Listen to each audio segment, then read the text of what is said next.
50, 45. There goes Davis. Oh, my God. Davis is going to run it all the way back. Auburn's going to win the football game. Auburn's going to win the football game. He ran the missed field goal back. He ran it back 109 yards. They're not going to keep him off the field tonight. Holy cow. Oh, my God. Auburn wins. Auburn has won the Iron Bowl. Auburn has won the Iron Bowl in the most unbelievable fashion you will ever see. Oh, welcome in everyone to a brand new edition of the Dream Wager, episode 461. Today is Wednesday, October 30th, 2024. We are presented by Viva Tequila Seltzer.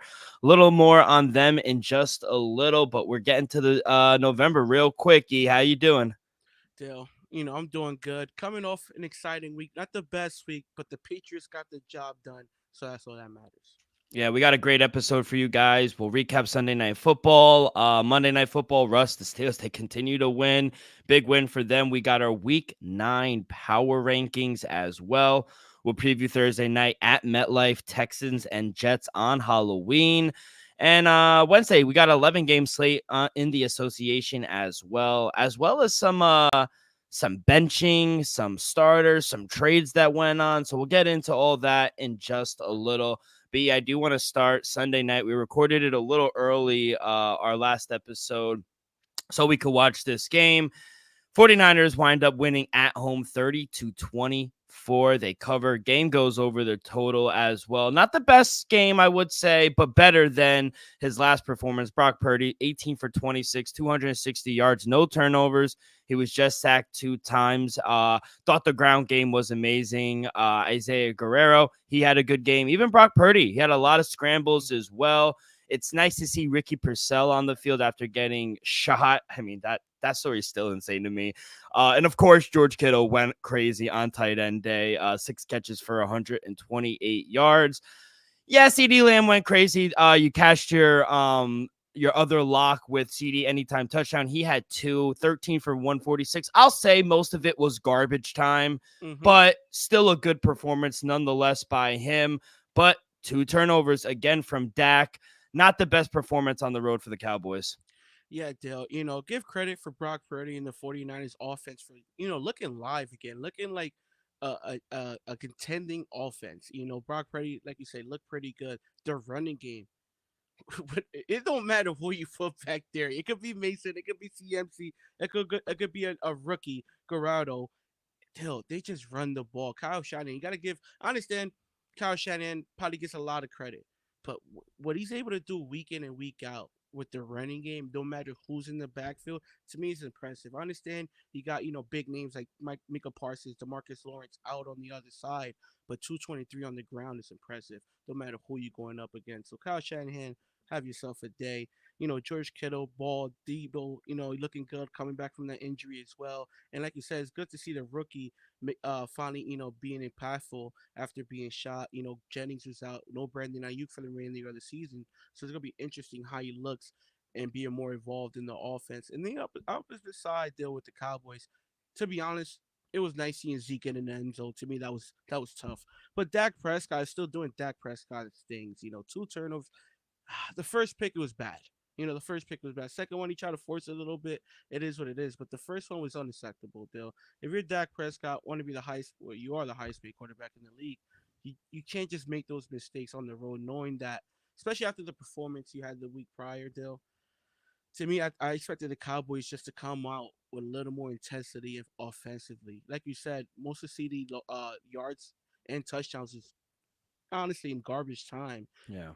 So I expected that to come out on, early on, Dale, and it didn't. So give credit for Zeke, to me, getting in the end zone. But other than that, the Cowboys, man, better hope Micah Parsons and DeMarcus Lawrence come back and cause havoc, because the offense ain't going to carry you. I'll say this. It looked like Jerry was not happy in the box, per usual. Rightfully so. It wasn't a good performance, I thought, from the offense. I agree. I thought the first one was unacceptable. You got to be able to read that. That was just a bad throw it throw. Away. Yeah. Just throw it away. Second one, he was forcing it a little bit, but first one was just unacceptable. Yeah, you're right. Rico Dotto did. He had an illness, apparently, when he got into the stadium. So he was a late scratch, and They activated Dalvin Cook, 6 carries for 12 yards. He still got it. Uh-huh. He still got it, Dalvin Cook. But yeah, you're right.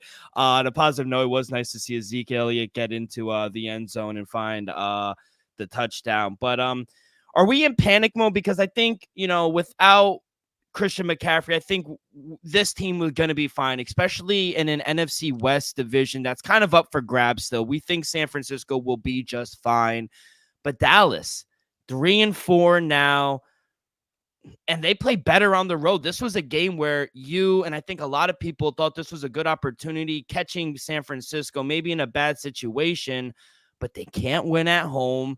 And now they're sitting in third place in the NFC East. Is it time to panic, or are we okay here in Dallas?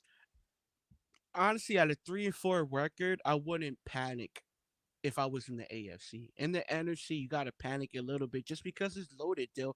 Right now, the way the playoff picture is set, the Eagles at 5-2 are the 7th seed, Dill. You got Mm-hmm. Lions 6-1, Washington 62, Atlanta 5-3 on top of the division, Green Bay 62, and then Minnesota 5-2. As of right now, you got 3 teams from the NFC North in the playoffs, and Chicago's right there 4-3, sitting at the 8th seed. To me, you're gonna have to, if the Cowboys want to make the playoffs, you're gonna have to have a better record than half of the AFC North, and also edge out an NFC West team like the 49ers, maybe like the Rams, the Seahawks, or the Cardinals, because surprisingly, the whole NFC West is 4-4, which is Yeah, a better record than the the Cowboys. NFC has actually been playing better than the AFC, and we thought the AFC was loaded. It's been a lot of disappointing teams in the AFC, and we'll talk about one in just a little. But let's go to Monday night in Pittsburgh. I always want to call it Heinz Field. It will always be It Heinz was Field. Heinz Field. It will always be Heinz Field for me. Pittsburgh Steelers, they take care of the Giants 26-18. I didn't know if we were going to get a touchdown, but we finally did in the third quarter. I thought the refs were awful, if I'm being honest. Just from a pure objective standpoint, there were a lot of calls that were, maybe didn't really go the Giants' way. I Yeah. truly believe. But if they had better quarterback play, I thought the Giants were live in this game. I think maybe Jameis Winston wins in this game. Joe Flacco wins the Giants this game. Like, there are quarterbacks like, how many times did Daniel Jones step up into sacks? How many times did he put himself into pressure? Yes, we could talk about the play calling and Brian Dable. That 2-point conversion was atrocious. Don't even know why they're practicing things like that. But I do think if they had better quarterback play, they could have won this game. I'll say this: Tyron Tracy Jr. is a stud. That kid is really good. He had 20 carries for 145 yards against a really good defense. He had a touchdown. Darius Slayton had a good game. Malik Nabers started off slow, but garbage time he did pick it up. But yeah, kid, I thought they were live. This is one I thought they slipped away, if I'm being honest. Yeah, that's why I leaned the Giants plus the 5.5, 6, whatever you was gonna get. Didn't get there to the window, but I think Daniel Jones played well enough. I'm not gonna say he was the main reason why they lost the game, but you're right, Dale.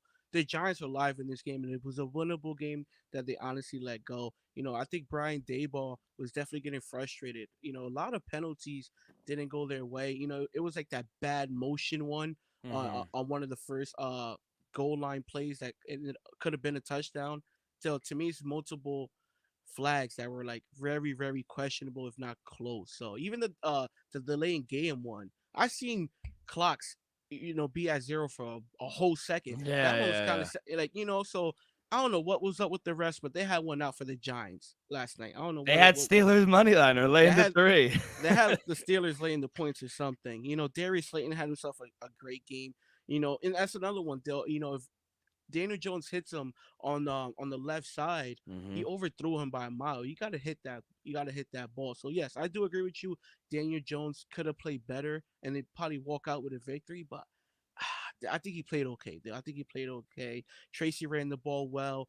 Look, he won out. He left the game late. Hopefully, he's not in 2 series because he's a former wide receiver. He's looking like a stud at running back. Giants definitely hit a home run with him, and with the Steelers on the opposite side. Can I say Russ was cooking? Russ was cooking, Dill. 20 for 28, 278, a TD. He dropped a couple dimes down the chimney, deal. He dropped a couple. Najee Harris been running the ball great ever since Russell came in. Warren added 46 as well. George Pickens, Van Jefferson having another good game. Calvin Austin, the big tight end Washington, he was doing his thing as well. Deal. This offense is thriving. Past 2 weeks, the offense is averaging well over 300 yards, about 26 points a game. You got to give credit to Russell Wilson. Definitely took this offense up a little bit, and I can honestly say right now, the Pittsburgh Steelers is going to be a hard team to put out come playoff time because that defense looking like a top 5 defense, and right now with Russ at the quarterback position, this offense is live. Yeah, this offense has definitely taken the next step. And I think both players have taken the quarterback change very well. Like, even Mm-hmm. Justin Fields was the third string emergency quarterback yesterday. So very surprising. I think they both have taken it well. Russ, he took it well the first few weeks. Got him. Justin Fields got him in a position to do what they're doing now. I agree. I think the offense, it's clear. The offense is better with The Justin Fields. numbers. I think if you disagree with that, you're a hater, one, and you're just not watching the games, two. As much as I love Justin Fields, you have to admit that Russell Wilson is better for this offense. But even though he was dropping dimes, I'll agree with that. There were some very nice throws on the sideline that he just dropped into George Pickens. By the way, we cashed the over there.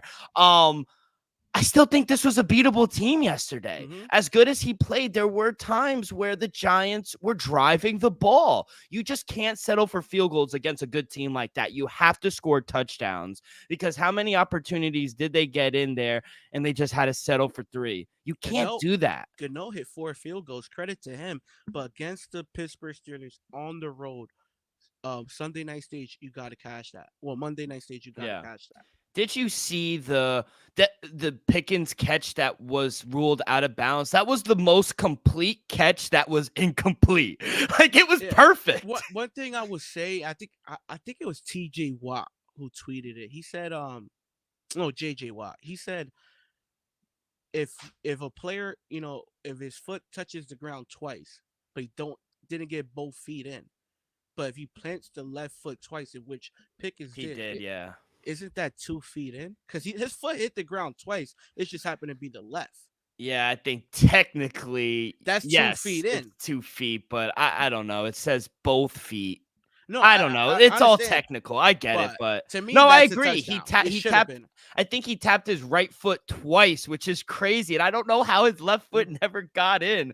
But one thing is, you could tap your right foot or your left foot twice. It's incomplete. It's incomplete. Your one knee or elbow hits the ground is complete.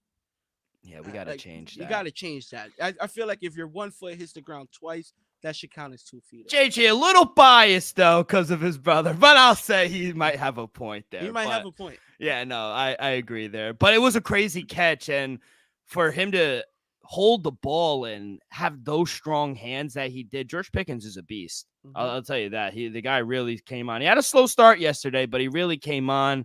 Like I said, Russ, 20 for 28, 278, 1 touchdown. He was sacked 4 times, but this is a strong front 7. The Giants are going to get after teams. So I think Dexter Lawrence, he leads the league in sacks. So, as a nose tackle. So, which is kind of fucking crazy, if I'm being honest. Is that still the case? Do you know? I'm not sure, Dill, but he's definitely top 3, top 5 in sacks. I'm gonna see real quick while we're talking, because I know your boy McDonald is up there. Yeah, so Dexter Lawrence has 9 tackles. Will McDonald has 8 tackles. Right. I mean sacks. So yeah, hey, my boy Will McDonald. We asked him if we could take that next step, and he did, but the team didn't.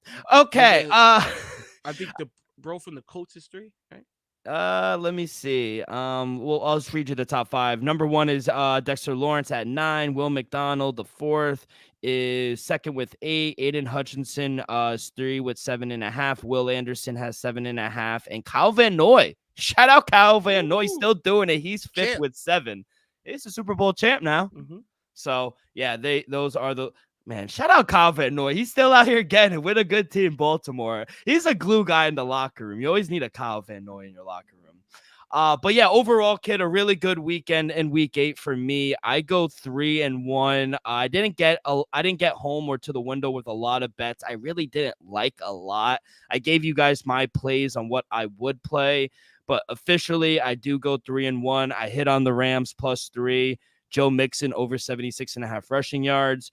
Uh, what did I? Oh, I lost Miami. That was could have gone 4-0. I lost Miami, but we do hit George Pickens over 58.5 receiving yards. So it was small. I only did 4 plays. You could catch all my official plays on my action app. But yeah, 3-1, small but profitable, kid. How did you do? And I had a negative week, Dale. Ooh. 7 for 10. We started off bad with Cooper Cup on Thursday night. If I knew Puka was in, we would have never I touched. think that started it all Yeah, bad. I would have never. And then I also had Minnesota -2.5. Oh, I thought they'd bounce back. So boom. Cincinnati was my one of my favorites for the weekend. They didn't get there. And then we hit Jameis over, Joe Mixon over. We took Green Bay -4. They won but didn't cover. Sam Laporta over, Atlanta money line, the Patriots +7. I also was with you with Miami. That didn't cash. The teaser didn't cash. Dr. Kincaid over didn't cash. Kareem Hunt over didn't cash. Didn't say that on the show, but I added it on my action. Chicago heartbreak deal. That oh, should that's a that heartbreaker. that one I should have won. That one I should have won, but hey, it's okay. And then CD Lamb anytime touchdown was a good one. Malik Neighbors over, and then I got Fire Move under. I mean over. He went under. So 7 and 10, not bad. Not Not not bad. not bad. After the couple weeks you had, you were on a hot streak a little bit. Yeah. Came I was down to doing. reality. I was blessing I was blessing the guys. I was blessing the Yeah, guys. yeah. All right. Before we do get to our power rankings, we did have some news, like I said, some benching, some losses, some ads. I do want to start in Indianapolis. Colts. Say that 5 times fast. We've been beating on this drum for about a few weeks now, and I don't want to pour salt on a wound, but we've been calling for, or at least I've been calling for this. He's just not ready. The IQ's not there. And we said, listen, they had to make a change, and they did this today. The Indianapolis Colts bench Anthony Richardson. They turned to Joe Flacco. They met this morning with the organization, and apparently everything went smoothly. They understood what was at hand. I think it's the right decision. It's not, this team is live to make the playoffs. And I don't think with Anthony Richardson, they will make the playoffs. He's hurting their team because last week they had every opportunity to win that game. With Joe Flacco, I believe they do win that game. What he's done so far, real quick, 71 for 108, 716 yards, 7 touchdowns to just 1 interception. He did it last year with Cleveland, man. I think this guy, Joe Flacco, can bring Indianapolis to the playoffs. They're getting healthy on defense. They get DeForest Buckner back. Jonathan Taylor is healthy. Watch out for this Indianapolis. I think with Shane Steichen in this offense, I think he can bring some life to this team. Now he's going to get a full week of practice. They play Sunday night versus the Vikings, and this is 2 of the top 3 quarterbacks taken back in 2023 that have now been benched. Carolina benched Bryce Young in week 2, and now Indianapolis is benching AR-15 in week 8. I think it's the right move, kid. Unfortunately, hopefully it doesn't hinder his confidence, but it is the right move moving forward. Yeah, Dale. I'm gonna just make it short and sweet. You have an under 50% completion percentage. You're just not a starting quarterback in the NFL. Plain and simple. Hopefully the kid could, learn some things behind Joe Flacco, be a good backup moving forward for this season. I feel like, it's just for this season. I think Joe Flacco has a chance to take you somewhere. We saw him do it last year in Cleveland, and we've been saying it for a couple weeks now. Joe Flacco just gives you a better opportunity to win games. He's a more consistent thrower of the football. That's it. Plain and simple. Plain and Exactly. simple. Now we'll go to a loss because I think this one is really hurting. It's about a team we were just talking about, the Texans. After MRI, we did say on Sunday night while we were recording, he did walk off on his own will, on his own power, I guess you could say. But they did reveal today, Texans wide receiver Stephon Diggs, he suffered a season-ending knee injury, probably tore his ACL. They said, it sucks because he does have an expiring contract and he is set to become a free agent this offseason. So not the way you really want to go into, I guess, free agency, but this is tough. Now they lose their top two receivers and Nico Collins, which hopefully he's not out for the rest of the season, and now Stephon Diggs. You worried about this offense now with CJ Stroud because he hasn't had the best season? I wouldn't say worried. I would just be like, you know what? Now I need to see what CJ can really do. Cause last year, wasn't really no expectations. He just started heating up. We was like, wow, look at this Texans team. Now is this Texans team is 6-2. You have a chance to do something special, and you're down. You know your two top wide receivers. Still, to me, this is where CJ Stroud could prove and show everybody he's a real deal top five quarterback. Still, as of late, he hasn't been performing well. Just 2 weeks ago, we saw him have arguably his worst game of his career with just 84 passing yards. Still, but at the end of the day, this team currently sitting at 6-2. But don't they become very one-dimensional now?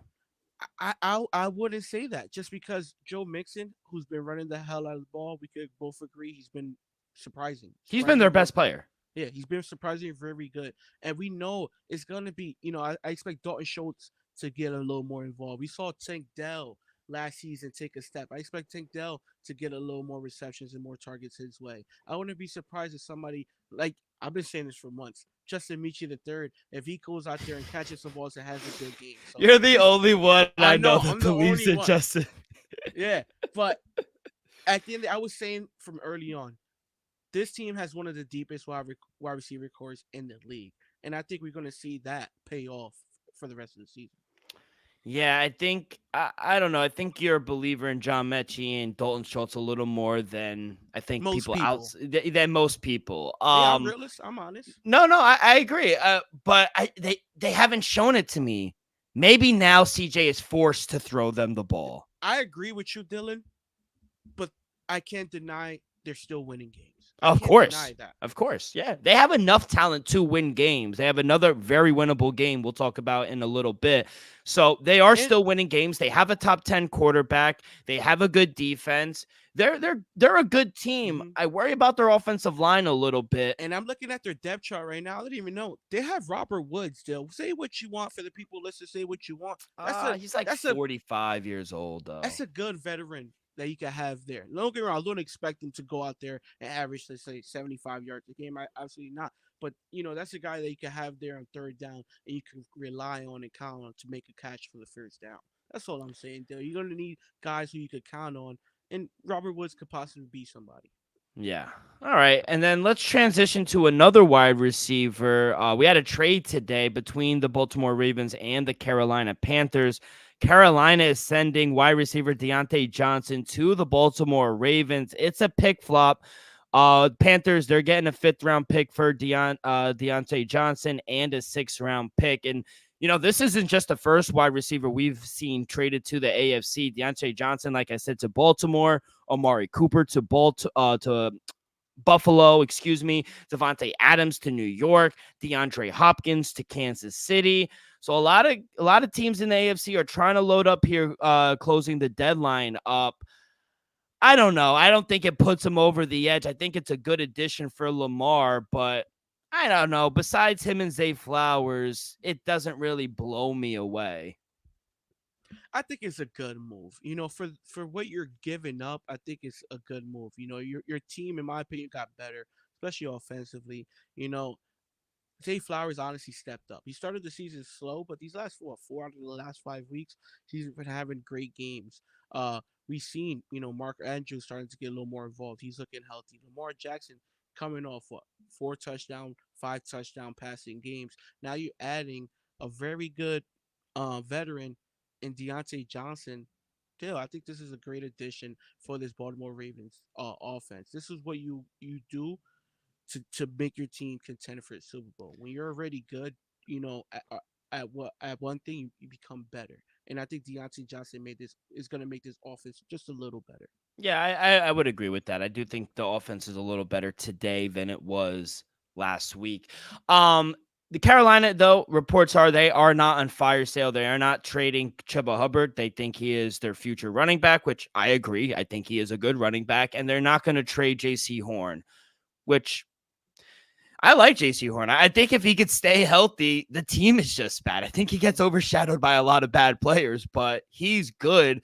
And I like that he wanted to smoke with Sean Payton. I respect that. You going up to Sean Payton after the game and wanting to fight. I appreciate that. And I'll say this. Did you see that, though, on Sunday? No, I didn't. Because they tried like a fake field goal up 28-7. Oh, no, I did see that. Yeah. I did see that. Yeah. And JC Horn, but let's be honest, JC, I like you. I think you're a good player, but it's the NFL. There's no rules. This isn't college where there's a mercy rule. They're trying things out. You know what I mean? Like Sean Payton, like I love this. Practicing. Yeah, they're practicing. Like at the end of the day, there's no rules. Like if we're up 50, we're still gonna put our foot on the gas. Like this is the NFL. If you want to stop us. Simple. It's simple. So I didn't like that. There's no running the score up. It's the NFL at this point. So I thought that was funny that he wanted to fight. You gotta love it though. You gotta have those guys on your team though sometimes. But okay, let's get into our power rankings. Now you were saying before we started that you're very a lot of teams could be in your top 5. I thought this week was I thought the last 2 weeks were hard. We're 5. Okay. I thought the last 2 weeks for me personally were much harder. I was like, damn, there's a lot of teams, I'm leaving out that I think could be in it. I thought this one was very easy outside of number 10 because I'll start it, but I thought number 11, there's a very good chance they're in some top 10 teams. They had a big win last week. I do want to start with 11, but it is Buccaneers, not the Buccaneers, the Falcons. They beat the Buccaneers. That's what I meant to say. Big win over them. They sweep them. Kirk Cousins is starting to look really good. Kyle Pitts is really starting to come around. Jesse Bates the third looks really good. That secondary. I think they're going to win the division. I really do. So, they add a quarterback and look, automatically they go and win the division. I think we could crown them now. I think the Atlanta Falcons will win the NFC South. But I do want to see a little more. They still don't get a lot of pressure on the quarterback. I want to see them get some sacks. You go out and get a guy like Matthew Judon, but he's been MIA a little bit, if I'm being honest. So I do want to see them get some pressure. So they almost cracked my top 10, but at number 10, I got to go with the Philadelphia Eagles. I've shit on them for a while, but they have been playing better. Jalen Hurts for the last 3-4 weeks have been playing not just good, I think phenomenal football. He hasn't turned the ball over.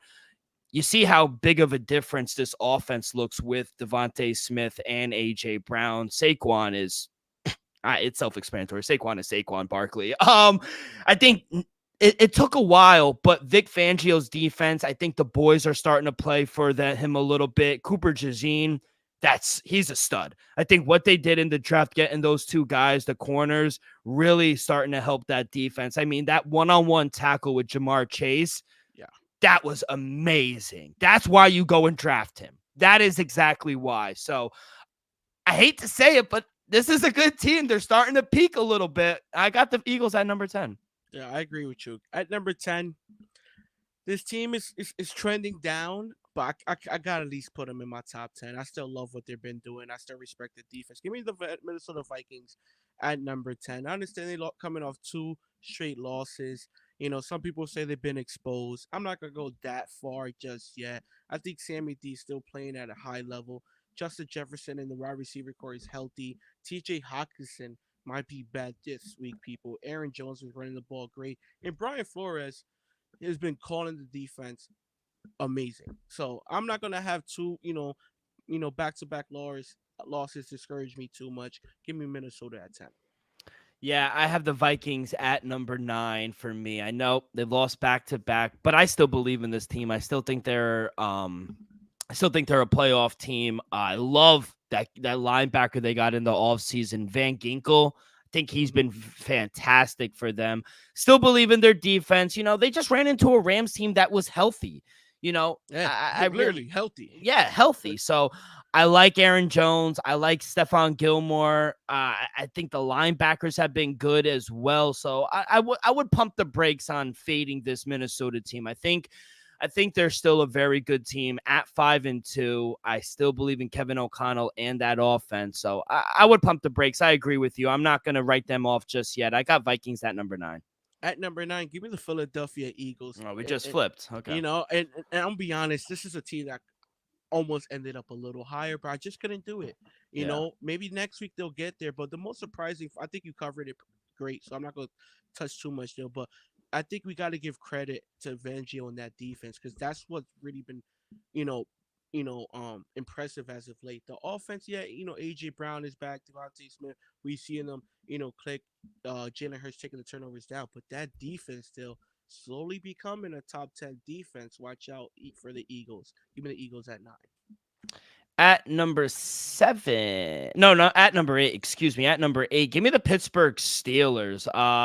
Great win for them. Like I said, the offense has just looked that much better with Russell Wilson there. Deshaun Elliott, their safety, I thought that was a great pickup. You put him with Minka Fitzpatrick, their safety. Then you get Patrick Queen as well. They did a really good job in the offseason. This is a team that a lot of people thought was going to be 500. And now look, I'm sitting at 6-2. Hand up, I was one of them. Hand up, I was one of them. 6-2, but you got to give credit where it's due. This team is a really good team, and they're always going to be in the thick of things with Mike Tomlin. So, yeah, I might be done fading the Pittsburgh Steelers. They're a good team. Still, this is a team that I wanted to put higher, but I couldn't. Give me the Pittsburgh Steelers at number 8. I love the addition, the bump for Russell Wilson. Dill, we seeing it right now with the offense. It's clicking. It's clicking. And not for nothing, it could possibly get better than it is right now. The defense is going. I love the fact Najee's running the ball much better with Russ at the quarterback. The only reason they're not higher, Dill, is just because they beat 2 New York teams back to back. I got to see them do it to somebody else. But give me the Steelers at number 8. At number 7, give me the Washington Redskins. I know another one where you could argue they haven't really beaten anyone, but and they say, oh, they could have lost last, but they didn't. A lot of breaks. They didn't though. A lot of breaks had to happen, and sometimes luck needs to fall in your way. Jaden Daniels has been the best quarterback in this rookie class. He's been the best rookie this season. He's really changed the culture of this team. Dan Quinn has really been good, and so is Cliff Kingsbury as well. Terry McLaurin, he's starting to come in his form as well. He's starting to talk shit too on the sideline. I like this team. They're a scrappy team. We'll see how for real they are moving forward. But yeah, big win for them. They're 6-2 and they're in first place. Watch out. We were thinking, okay, a couple weeks, okay, maybe let's take them for real. This team is legit now. Yeah, I agree with you. Give me the Commanders at number 7. Dan Quinn been coaching his butt off. Kingsbury as well. I butchered that. Cliff Kingsbury as well been dicing them up offensively. Jaden Daniels, I think he's running away with Offensive Rookie of the Year, and I think honestly, putting himself in the MVP conversation. Just having the Commanders 6-2 right now. Let's say what you want. Hail Mary's a Hail Mary. But the fact that the Commanders are right now sitting where they at, Jaden Daniels is playing at the high level, and I honestly think that defense is going to get better week in and week out with Dan Quinn. So give me the Commanders at number 7 for now. At number 6, give me the Baltimore Ravens. Tough loss. This team is crazy because they lose a game week 1 to a Chiefs team that, I think they could have beat them. Then they lose a weird game to the Raiders, and then they lose to the Browns. It's just some weird games, but they blow everybody else out. They go out, they get DeAndre Johnson today. We'll see what that does, but obviously Derrick Henry has been the best running back this season. I think they continue to start to run the ball. Defense needs to play a little better. I still think they need to play better in the fourth quarter, especially defensively. Kyle Hamilton, catch the fucking ball, kid. Outside of that, this team is still a juggernaut, in my opinion. I still think they're Super Bowl contenders. They just need to clean up a few things, and I do think John Harbaugh will do that, and Lamar is playing at an MVP level again. Can I say this? If Lamar goes out and wins another MVP, is he a Hall of Famer already? Or does he need to win a Super Bowl? I think he's already a Hall of Famer. I think so too, but a Super Bowl would just put the icing on the. It would lock him in, right? No, I say he's already a Hall of Famer. I think the Super Bowl puts him in the conversation as, top 10, top Oh 15 wow. quarter. Yeah, because Okay. he's already doing things some of those top five guys never did. Yeah. If he Oh, wins the I Super agree. Bowl, some of those guys in the top five never had 1,000 yard rushes Yeah, I season. was just Never, having this conversation with a Baltimore fan, and they said he's a Hall of Fame already. And then I started to think. I said he's a Hall of Famer he already. He's a two-time MVP. might be You know, three now. might be three, but as of right now, he's a two-time MVP. How many one-time MVPs are in And we the Hall see of a Fame? lot of quarterbacks and just players in general get in based on stats alone. So even if he doesn't, and I know the knock has been his playoffs and getting to the big game, but just based on his stats, I think he gets Hmm. into the Hall of Fame. But yeah, that sorry, I just wanted to ask you that. Yeah, at number six, give me the Baltimore Ravens. This is a team. I kind of bump them down too much. I understand the Browns gonna play moving forward anybody tough with Jameis. So he's gonna sling it. You saw him. Kyle Hamilton drops a pick. Next ball, Jameis goes deep once again. He's just gonna air it out. And guess what? They're gonna be in some games with Jameis at the quarterback. Still, I'm not gonna panic too much with the addition of Deontay Johnson. Like I said, I think the offense is gonna get a tick better. Derrick Henry, none need to say. Lamar Jackson, looking like he's gonna be might be a third MVP for him. And with Zay Flowers playing the way he's been playing late, I just feel like the addition of Deontay Johnson is gonna benefit both of them. So give me the Ravens at 6. I do love Jameis Winston. They believe in this guy. They really do. They believe and they fight I because believe in him. I took his I over week 1. I believe in the guy after seeing the speeches. Like, how do you not? And then his post game, he goes and quotes Eminem. Yeah, Like, he's one of the how do you funniest guys in the how NFL. do you not love this guy? Oh my god, I can't wait to put the Browns in my top 10. All right, number 5. Give me Houston Texans, 6-2. I still think they're a very good team. Tough loss to Stephon Diggs today, but they will get Nico Collins back. Tank Dell does need to step up, but I mentioned it. Joe Mixon has been their best player. CJ Stroud hasn't had the best season, but he's averaging 100.6 rushing yards per game, third best in the NFL. He gives this offense the jolt they need. So, and I don't think a lot of defenses have a game plan or can stop him when he's on. So, as long as Joe Mixon is running and he's scoring for them, I think they're going to be in every game. And I think CJ is good enough to make enough plays to win them the game. I think they have a very winnable game to move to 7-2. We'll talk about in a little, but I still think they're a top 5 team despite injuries. Dale, can't disagree. Give me the Houston Texans at number 5. I'm not gonna lie to you people. I wanted to drop them down a little bit just because I know, still don't got Nico. Now they're losing Stephon Diggs. But I can't deny, Dale, CJ Stroud has been winning these games. That defense is playing a little better than it did the first 4 weeks of the season in the last 3. I got to give them credit, Dale. So I like what the Texans have been doing late on the defensive side of the football. Now they just need to find a guy or two who's going to step up offensively besides Joe Mixon and Nico Collins to get healthy. Still like them. Hopefully Nico comes back sooner than later, but give me the Texans at 5. At number 4, sitting at 6-2 as well. Give me the Green Bay Packers. Big win. Even though they made it a little closer than I would have liked, but they beat the Jaguars 30-27. I think Xavier McKinney has been a great addition to that secondary as well. We'll see what Jordan Love does, but they have a competent quarterback in Malik Willis as well. Josh Jacobs has been a nice addition as well. But, I do like McKinney in that defense. Packers, they've already forced more turnovers, 19 in 8 games than they did all season last year. And that was their Achilles heel last year. They couldn't get turnovers. They played good defense, but they got no turnovers. They already have more than they do in 8 games this year. So I love the defense. And with Matt LaFleur at the helm, I think this team is as good as he could take him in as healthy as Jordan Love is. So it depends on his health moving forward. But this is a top 5 team. Give me Green Bay Packers. Yeah, I love the energy. Give me the Packers at number 4. Real quick, I think we're gonna have the same remaining top 5. I think we're gonna have the same exact top 5, honestly. But give me the Packers at number 4. You know how much I love this team. Um, Jordan Love, to be honest, if he could just stay healthy, he has a chance to win the MVP. He's been playing great when he's on the field. He's just, he happens to get nicked up.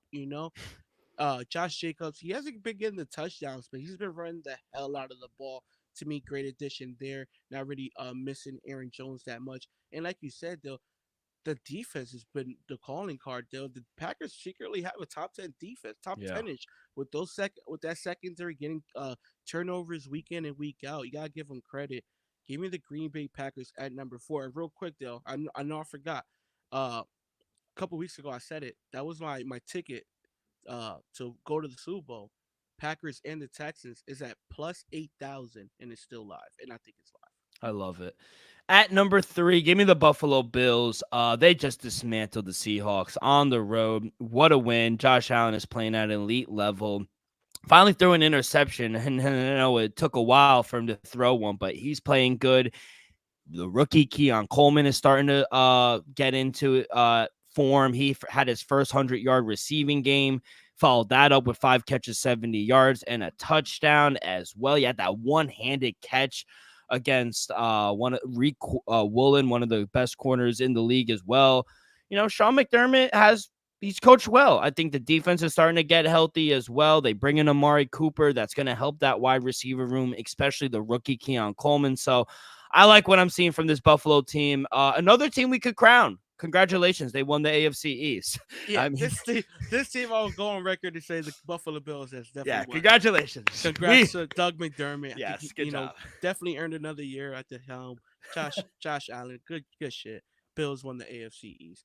Give me the Bills at number 3. Like I said, I think we're going to have the same exact top 5. It'll be hard not to.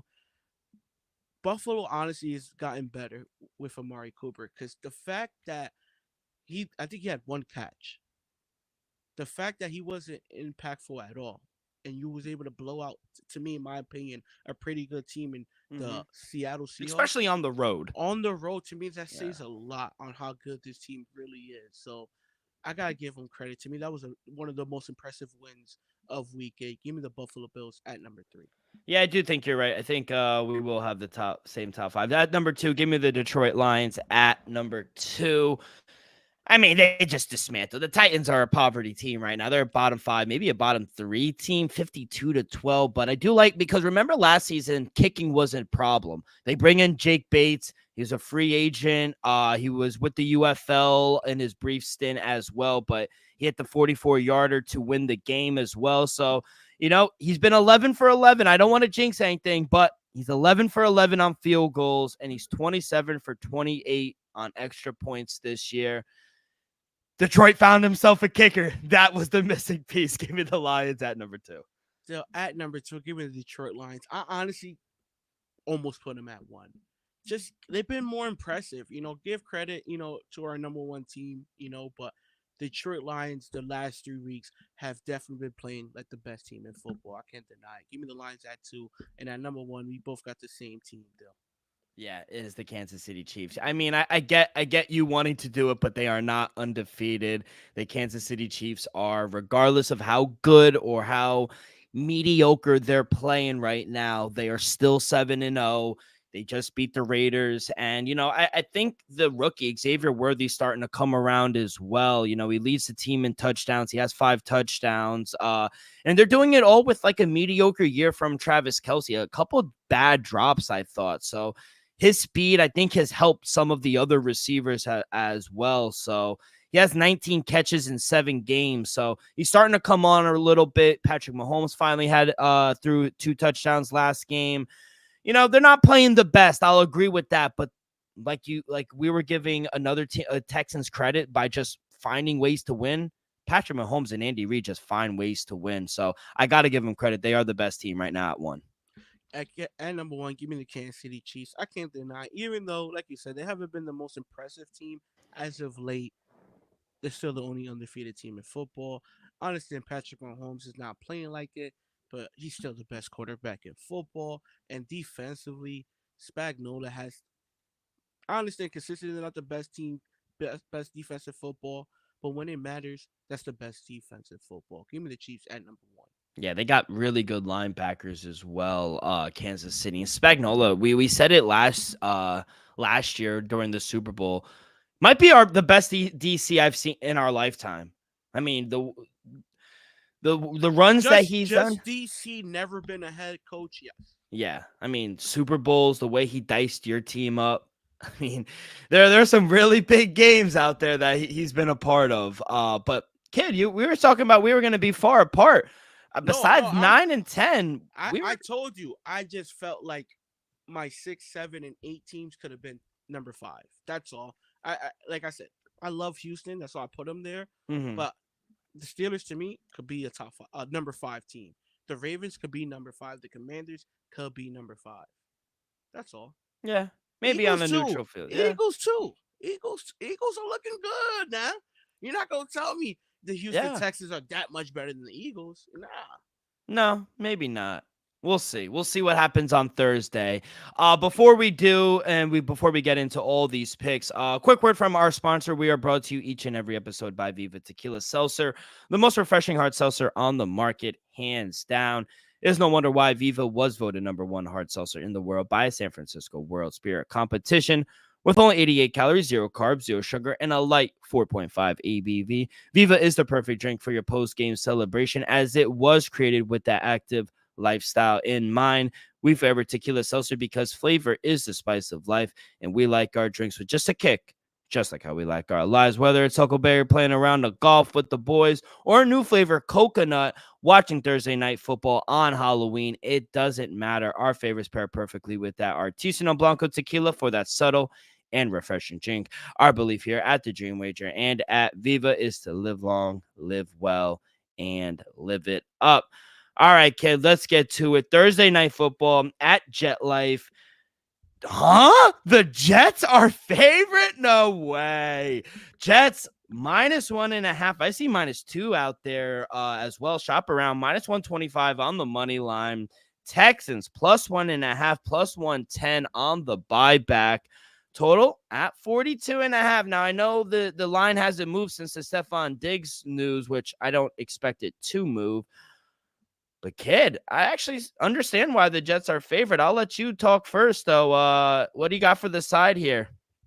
Give me the Houston Texans +110 on the money line deal. This might go down as the dog of the week, but it's Thursday, so we're not gonna go there just yet. But don't get me wrong. I can see why the Jets are favored, but you lost 5 straight games. Who the hell are you to be favored against a 6-2 team while you're 2-6? Make that make sense, people. For a second, make that make sense. You're favored at 2-6 against a team that's 6-2. CJ Stroud, I understand he's barely been playing better than Aaron Rodgers as of late, but still, I just don't see it, honestly. You know, Aaron Rodgers, Garrett Wilson connection has been a little better. The defense, if you tell me Hassan Reddick could go out there and cause havoc, I'm talking about like 2 strip sacks, like some TJ Watt shit, I'd be like, okay, yeah, I got it. I just don't see how the Jets are favored in this game. To me, that's the biggest question mark here. Give me the Houston Texans +110 on the money line. Yeah, I get why the Jets are the favorite, if I'm being honest. Let me know. What is it? Yeah, no, They're home? well, no, not even just that they're home, splits the money. It's gone both ways. There's money on the Houston and there's money on the Jets.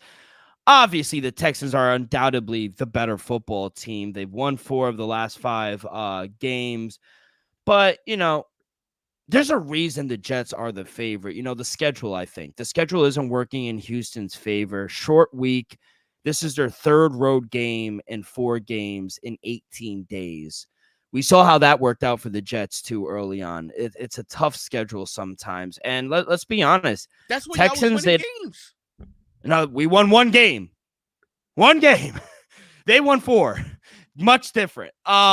And let's not forget, Texans, they don't have the best memories here at Jet Life. Last season, week 14 in December, knocked CJ out with a concussion. They lost 30-6. So let's, CJ Stroud is healthy this week. We are in week 9, so he is healthy, but his receiving core isn't. We just talked about Stephon Diggs. We talked about Nico Collins. They're done as well. And we watched this Texan passing game get worse every week. They drop back from 7.5 yards per completion to 6.3. They're 22nd in the league and drop back in the first 9 weeks as well. And I'm not saying the Jets have the best defense, but their defense is still okay enough to limit a banged up Texans team. So I'm not rushing to the gate with the Jets, but I understand why they are the favorite. I would take the Jets, though. If I'm being honest, I would take the Jets here. I do think this is a good spot for them. For the total, sitting at 42.5. Lean under though. No official play, but I would take the under. What are you feeling here for the total before we get to props? Under as well. I don't see your Jets scoring 20 plus points on that defense still. And the opposite side as well. CJ Stroud has been having a down year. Unless Joe Mix is able to run for like a buck something, I don't see a ton of points coming from either side. So I'm gonna say 20-17 Texans. Yeah, like I said, obviously Texans are hurt in the receiving, and Jets, they're not the best secondary. They're kind of banged up as well. So I could see both teams. Is Reed back yet? Who the hell knows? Michael Carter's still out. Sauce, that last play still haunts me in my head. Sauce took a step back this year, not for nothing. He holds a lot of people. Yeah. So I can see both teams running the ball. And what does that do? Your favorite word. Time of possession. Time of possession. I'll tell you right now. Wherever teams dominate times of possession is going to win this game. Like I said, I don't see either offense going to put up a ton of points, but who's going to be able to put the points up when it matters most come late in the game? Who's going to be able to score a touchdown when it matters most? Because I wouldn't be shocked if it's kind of like Monday night, a couple field goals early on, we don't get a touchdown to the second half. Yeah, I would maybe take Joe Mixon's rush attempts here. Maybe not yards, but rush attempts. They haven't been great running the ball. They're 30th in EPA per handoff on the season, but the Jets have been awful stopping the run. New York, they've allowed more than 100 yards on the ground in 3 straight games. They sit bottom 10 in rush defense as well. So, and on the other side, I think the Jets offense continues to be a work in progress. I think the passing game has been underwhelming, even with Devontae Adams. Garrett Wilson has come on a little bit, but other than that, nothing really scares me with this offense. Breece Hall has kind of taken a step back as well. I think you mentioned it. I think Houston's defense kind of keeps this game, or keeps their team kind of competitive in most weeks. They've held 4 of their last 5 opponents to 21 points or less. So to your point, maybe you want to attack the Jets team total under as well. But I just think both defenses will be able to have good opportunities here. So under 42.5 as well. Let's go to player props. I mentioned Garrett Wilson, Joe Mixon, maybe a quarterback. What are you feeling player prop wise? Yo, I love this player prop, people. I play this. I would have put it in the weekend segment as well. Give me Garrett Wilson over 61.5 receiving yards. These past 4 games, Garrett Wilson and Aaron Rodgers have just been clicking. 3 out of the last 4 games over 100 yards. The one game was at 61 yards. He's averaging 95 yards these last 4 games. I expect him to do the same deal. Over 61.5 yards is too low. I think with now Devontae Adams getting more attention, Garrett Wilson is just able to beat one-on-one matchups consistently. And Aaron Rodgers is finding that and seeing it. So give me Garrett Wilson over 61.5 receiving yards. I think this number is too low for what he's been doing these past 4 weeks. Yeah, I'm going to take Joe Mixon anytime touchdown. It's chalky. It's at minus 140. I see minus 135s out there. So grab it while you can, because I do expect it to go up. But, I did mention a few minutes ago that the rushing hasn't been the best. But I think that was mostly when Joe Mixon was out. I think he's been fine. He has 503 rushing yards, 5 touchdowns in 5 games. Averaging around 5 yards per carry. That's the best mark he's had since 2018 as well. He's also found the end zone in all but 1 game this season. And that was a game where he got injured, where he injured his ankle and he wound up missing some time. So I am banking on Mixon. I think this is a good spot for him to get in the end zone. Like I said, this Jets team has not been able to stop the run all year. They're coming off a game. They let No disrespect, but they let Ramondre Stevenson find the end zone twice. So Joe Mixon will have plenty of opportunity to get in the end zone. So yeah, I love this prop. Joe Mixon to get in the end zone anytime touchdown at minus 140. And like I said, sometimes the juice is worth the squeeze. So I that's love it, all man. I got, kid. Jets money line, and I'm taking Joe Mixon anytime touchdown. How I about you? love it though. I love it just because I have Mixon on my fantasy team, and your boy can use that. Let's go. Let's go to the NBA. A lot of games here on a Wednesday, kid. But my Nets, they didn't look good the other day. They took a tough loss to the Cleveland Cavaliers on Monday. Magic, they continued to impress. Paolo Banchero dropped a 50 burger at home against the Pacers. This kid is a superstar. I'm not just Mhm. saying that because I'm a Duke fan and I think the kid is for real, but 50, 13, and 9. I mean, that's 2K numbers. I mean, that's 2K numbers. That's insane. Wizards, they get their first win on the road. Kyle Kuzma had himself a hell of a game, 25 and 11. Celtics, they continue to roll, even though Dame had 33. Peyton Pritchard, have yourself a game, though. 28 points. I thought he was the reason that they won, low key. Big win. They moved to 4-0 as well. Cleveland, they continue to be undefeated. We could not stop Darius Garland the other Mhm. night. He had 34 on us. That's the guy who we need to see come playoff time, not 12 to 16 points a game. He's Aaron Judge. He chokes. He is like he's a great regular season player, but when it comes time for the playoffs, he just goes MIA. Mm-hmm. Mikal Bridges, he had a very good game, 19 and 6. Even though they didn't get the win, they were competitive. Nuggets get their first win. It didn't come easy, but they do sneak out of the 6 in overtime, 127 to 125. Jokic had 40 and 10. Scotty Barnes is good, man. I'm glad they paid him 21, 12, and 9. He almost had a triple double at home. We said take the over for the Bulls and the Grizzly game. That game flew over 126 to 123. Bulls get the big win on the road. Zach LaVine had 30. So did Desmond Bain. He's a stud as well. Another great game, double-double for Victor Wembanyama, 14 and 20, 20 boards. Gerald Green, Jalen Green, excuse me, he had 36. He had that huge dunk. I don't know if you saw it on kind of the Mm-hmm. breakaway, but he went crazy. And then the big game at night, Suns take care of the Lakers, kid. You sent me a parlay. I put it in. And how did Oh LeBron my go God. get 15 points? I mean, KD had 30 and LeBron had Everything hit. 80. Everything was looking good, Dill. I Yo, woke up. I was like, I fell asleep. I was like, he got 8 right now. No, he had 7. He missed a free throw. I was like, it's about to start the fourth. He should score 8 points.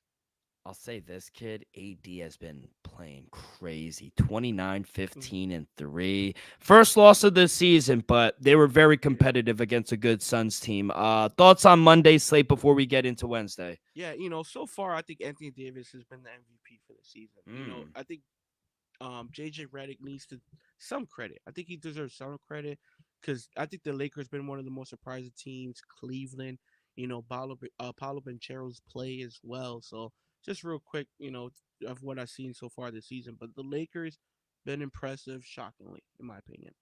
Then I'm gonna give some plays for today for the live listeners.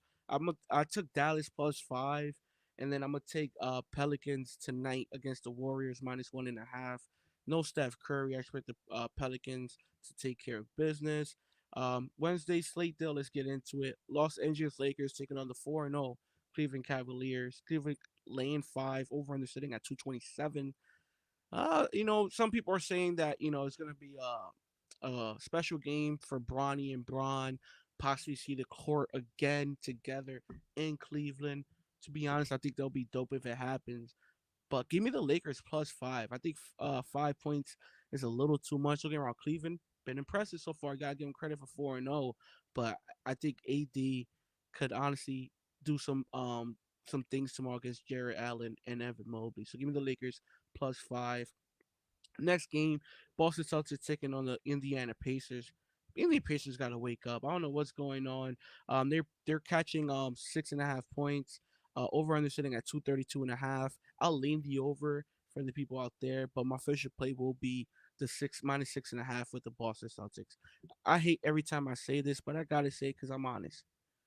Boston Celtics look really good, and they have a very good shot of winning it back to back. Though I hate to say it, but we can't deny how good they look so far. Shout out Joe They're so Mazzulla. deep. Yeah, and shout out Joe Mazzulla as well. Um, Did you hear what he proposed oh, you talking about what Jaylen Brown said? with the what hockey has, like a 5-on-4 when a guy commits a penalty or a foul? A They flagrant? Yeah, no, not even a flagrant. No, just like a common foul. Like they penalize the team for like 30 seconds, like how they do in lacrosse, and it's an odd man rush. So it'd be a 5-on-4 for 20 seconds, 30 seconds. I'll tell you what, we'll see a lot less ticky tack fouls. Oh, I agree. I kind of like it. Joe Mazzulla, he's an interesting guy. He's different. He's Yeah. different, but he's a good guy. Next game, Dill, your New York Knicks taking on the Miami Heat. Over under sitting at 214.5. Miami's catching 2. Don't get me wrong. If this was the Garden, I understand. But even the Heat, dog, plus 105 on the money line. Your Knicks still. I like them. But so far for the first couple games of the season, not playing at the level I thought they'll be playing. Miami, they're solid. Not great, but they're solid. But I think right now they're just slightly playing better than your New York Knicks. And then my last official play of the day for tomorrow will be Spurs taking on OKC Thunder. Over in the city at 223. 13 points is too much. Give me the plus 13 with their Spurs. Don't get me wrong. OKC is gonna be one of the best teams in basketball. They're gonna have 50+ wins. We know all this, people. But 13 points for Wemby, Chris Paul, and Greg Popovich, still I think that's too many points. Give me the plus 13 with the San Antonio Spurs on the road. Elvis, good luck. Real quick before we get up out of here, game 4 tonight. Do they close it out? Do we get a sweep? To be honest, I think so. Because, can the Yankees win tonight? But offensively, though, I haven't seen no life from their bats. Besides game 1 having that small lead, we haven't seen them do anything since then. And even last night, game 3, think about it. You're down 0-2. You're going back to your home city. In fact, Joe performed pregame, and you didn't score a run till you're down to your last strike? You serious, man? You serious? Like, to me, that's laughable. Like, come on now. It's the World Series game 3. You're down 2-0, and you don't score a run till you're down your last strike, bottom of the 9th? Shout out Red Sox legend Alex Verdugo, too. Hit a home run. But it makes sense. Yeah. Makes sense. Former Red Sox puts up the first runs in New York. Aaron Judge has just been awful. I mean, I don't know why he's still batting third. I mean, oh my God. You know what's crazy, Dill? I said it to somebody earlier, while I was working. I said, if Aaron Boone wants any chance to, 1, possibly getting a contract extension, 2, chance to win and extend the series, you got to put Aaron Judge at least 7th, 8th, or 9th. Respectfully, I put him at 7th.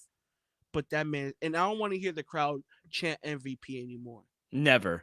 The man has 20 strikeouts in this postseason. He swings at everything. And my thing is, they say, oh, well, you don't want to hurt his confidence. He has no confidence. What are we talking about? The confidence has left. It's on the West Coast. It hasn't been here. I bet he hears chance of MVP. What confidence? Yeah. I mean, outside of Juan Soto, Rizzo's been okay, and Stanton, I could make an argument that he's been okay, but yeah, this offense has been. And not for that, third baseman coach should be fired for sending. Oh my God, for sending, he was thrown out faster than Giancarlo Stanton, and I'm not sending him. This has been one of the worst coached and base running teams all season. Not just that play, kid. That was I looked at my girl and I said. And she looked at me and said, why did they send him? Like, she even knows. No disrespect, but like, she's looking at me. I'm like, I don't have the answers. I couldn't tell you. And not for nothing. In that inning, I think that's defined the series. It's the defensive side. We saw Mookie make a great play, and then Tascara throw it out at home. And then in the top of the next inning, we see multiple errors from the Yankees. Like, it just comes down to that. So, yeah. The Dodgers will be your World Series champs. It's just, is it today or is it tomorrow? Because they're going to LA as champs. I'll tell you that. Yeah, I mean, even if they lose and they want to win it at home on Thursday. Yankees win today. I'm not saying I'm putting the house on the Dodgers tomorrow. A lot of money, responsibly. Responsibly, a lot of money. Oh, what was I gonna say? I just don't know why the Yankees are favorite. Like, that's just insane. Like, I get it being home, but I really don't. They've done nothing to show that they should be the favorite. Dodgers have been the best team. It's clear. The game was over after Freddie Freeman's home run in the first. The game was over after the first inning. And I don't know, and I don't mean to harp on it, but why the fuck did Aaron Boone use all his bullpen pieces yesterday? Managerial, that is not smart. Like, what are we doing here? Aaron Boone, if he didn't hit that home run when he was a Yankee, he would not have a fucking job. I truly believe that. So he should be fired after this year. But we'll see if a World Series appearance saves him the job. But, kid, any last words before we get up out of here? No, Dale, let's just have a great Thursday night. Small chance I might go to the game, Dale, because the ticket prices are just looking. You don't want to do that, kid. You don't want to go. What you mean? I want to see the Jets lose. Why not? Pay your money to watch a team like that lose. It's all I'm saying is I could get 2 or 3 tickets for the price of one. Less than the price of one that we usually pay, Dale. That's all I'm saying.